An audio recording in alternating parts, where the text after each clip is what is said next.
Right then, let's see how you found these indices past paper questions. Okay, so question 1. 2 to the 3 times 2 to the 4. So the bases are the same, we're multiplying, which means we add the powers. So that would be 2 to the 3 plus 4 is 2 to the 7. So you could just write 2 to the 7 and you get the marks. I'm putting that in just so that if you're looking back, you're wondering how that 7 appeared. Part B, 2 times 2 to the 9. Well, if you remember when I was going through the examples, I said that 2 actually means 2 to the power of 1. So times 2 to the power of 9, I'd add the powers to get 2 to the power of 10. In C, I've got 2 to the power of 12 divided by 2 to the power of 3. When I divide numbers with the same bases, I subtract the indices, so that's going to be 2 to the power of 9. D, I'm raising 2 to the 5, to the power of 3. When I'm raising a power to another power, I multiply the indices. So that's going to be 2 to the power of 5 times 3, which is 2 to the power of 15.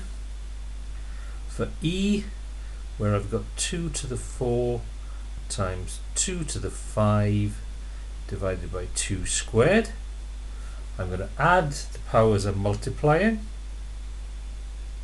and subtract the power I'm dividing. So 4 plus 5 is 9, take away 2 is 7. F, I've got 2 to the power of 4 to the power of 3 divided by 2 to the power of 3. So let's do this in 2 steps. You could do it in 1, but just to be safe. So that's going to be 2 to the power of 12 on top, because I multiply the indices. And then I'm dividing that by 2 to the power of 3. So now I'm going to subtract, because it's a divide. So I get 2 to the power of 9. And then the final one, 2 to the power of 15 divided by 2 to the power of 3 times 2 to the power of 5. Now you need to be a little bit careful here. You might be tempted to do that as 2 to the 15 and then it's minus, because we're dividing, you might be tempted to write minus 3 plus 5. Well, minus 3 plus 5 would be wrong unless the 3 plus 5 were in brackets. So we're either going to write this as 2 to the 15 minus 3 minus 5, or you could write it as 2 to the 15 take away 3 plus 5, which is the same thing. But what is wrong is if you write 2 to the 15 minus 3 plus 5. Okay, so either of those are going to give you the right answer. That one's wrong, because with that one then what you're actually doing is 2 to the 15 times 2 to the 5 divided by that. So you need to be a little bit aware on that one. So this is going to be 15 take away 8, which is 7. So there you go, that's question 1. Question 2, write in index form the reciprocal of. Okay, so reciprocal means that 9 is 9 to the power of minus 1. Sorry, 9 to the power of 1. The reciprocal is 9 to the power of minus 1. The sign changes. The second one, which is 2 to the power of 5, the reciprocal is 2 to the power of minus 5. And C, 7 to the minus 10, the reciprocal is 7 to the plus 10. So all you're doing is changing the sign associated with the power with the index.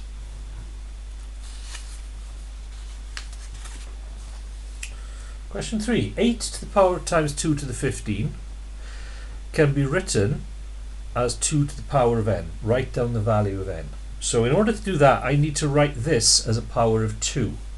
And I know that 8 is 2 times 2 times 2.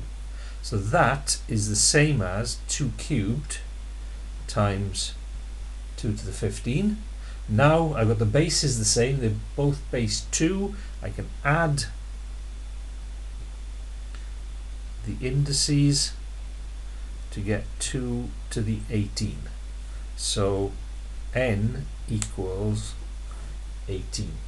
See, so the crucial thing here is you're looking to say, well, I've got to be able to write that 8 as 2 times a power. So 2 times 2 is 4, 4 times 2 is 8. So if that had been a 16, it would have been 2 to the power of 4, and so on. If it had been 25, and that was a 5, then you'd be doing the same thing but with a different base. Question 4. Square root of 16, state the value of. Well, the square root of 16 is 4. What number times itself makes 16? The answer is 4. B. 10 to the power of a half is the same, 100 to the power of a half is the same as the square root of 100. Yeah, the square root in index form is a power of a half. The square root of 100, what number multiplied by itself gives you 100? Answer is 10. C. Root 3 to the power of 4. Well, I can write root 3 as 3 to the power of a half to the power of 4. I'm raising a power to a power, which means I multiply. So it's 3 to the half times 4. Half of 4 is 2. 3 squared is 3 times 3, which is 9. Now let me take you through that one again.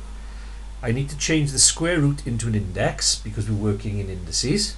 The square root is written as 3 to the power of a half. I'm raising 3 to the power of a half to another power.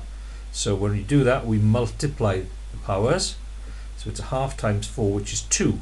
So it's 3 squared, which is 3 times 3, which is 9. D.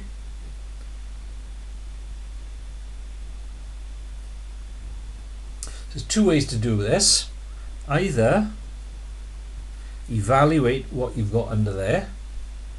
2 squared is 4 times 5 squared is 25. 4 lots of 25 is 100. Square root of 100 we've already established is 10. So you can either do it that way, or you can write this as 2 squared times 5 squared to the power of a half. Now remember, you can't just multiply those together because they're different bases, but you can multiply each of those powers now by a half. So you've got 2 to the 2 times a half times 5 to the 2 times a half.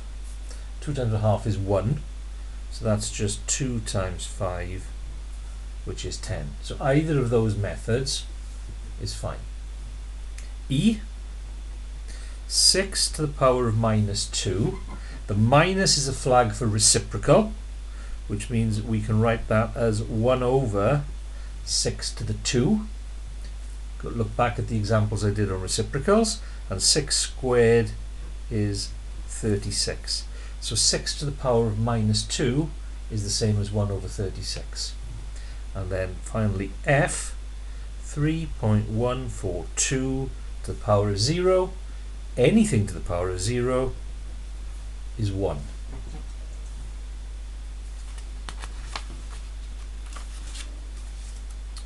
Question 5. Evaluate 10 squared plus 3 cubed.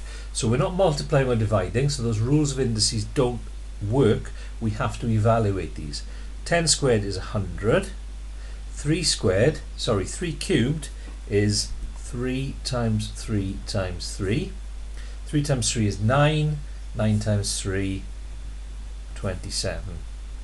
So that's 127. And question 6. Write 2000 as a product of prime factors. Okay, so we start there. Just to remind myself, prime numbers 2, 3, 5, 7, not 9, not 10, 11, and so on. So the smallest one is 2 because it's even. That'll give me 1000. 2 because it's even will give me 500. 2 will give me 250. 2 will give me 125. Okay, 2 doesn't go into that. 3 will. 3 goes into 12 4 times. No, it doesn't. Sorry, no, it doesn't. 3 doesn't. 5 does. Ends in a 5. So 3 goes into, sorry, 5. 5 goes into 1. No, let's do it over there. Let's do it here. 5 into 1. No. So we go 5 into 12. 5 into 12 goes twice. Remainder 2. 5 into 25 goes 5 times. So that is 25. 5 goes into that 5 times. I stop there because all the numbers on the branches are prime numbers. So 2000 as a product of its prime factors would be 2 times 2 times 2, 1, 2, 3, 4 times 5 times 5 times 5. When I typed that, I should have put in index form, and I forgot. I haven't seen an exam question where they don't ask you to put it in index form. So that's going to be 2 to the power of 1, 2, 3, 4 times 5 cubed. B. What's the smallest integer that must be multiplied by in order to make it a square number? So to be a square number, my powers, indices, all have to be even. That's not, so I've got to multiply it by another 5, and then I'd get 2 to the 4 times 5 to the 4, and they would then all be even powers, so it would be a square number. There you go. Hope that went well for you. Hope you didn't make too many trips. I'll mark the ones that have been submitted and see how you get on.